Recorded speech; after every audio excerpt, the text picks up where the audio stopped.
આ તરફ જામનગર પોલીસે ભૂમાફિયા અને વકીલ કિરીટ જોશી હત્યા કેસના મુખ્ય આરોપી જયેશ પટેલના ભાઈ ધર્મેશ રાણપરિયાની ધરપકડ કરી.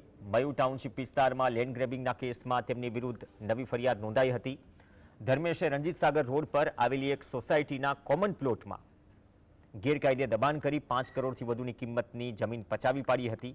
આ જમીન પર તેણે ઓફિસ, શૌચાલય અને શેડનું બાંધકામ કર્યું. સોસાયટીના રહેવાસી જગદીશ રામોલિયાની ફરિયાદના આધારે જિલ્લા કલેક્ટરે તપાસ બાદ પોલીસ ફરિયાદ નોંધવાની સૂચના આપી. તપાસમાં બહાર આવ્યું કે આરોપીએ કોમન પ્લોટની ફરતે 7 ફૂટ ઊંચી દિવાલ બનાવી 2 મોટા શેડ ઊભા કર્યા. એક વૈભવી ઓફિસનો રૂમ પણ બનાવ્યો, જેમાં ટીવી, એસી સહિતના ઇલેક્ટ્રોનિક ઉપકરણો પણ હતા અને અત્યાધુનિક બાથરૂમની સુવિધા પણ ઊભી કરાઈ.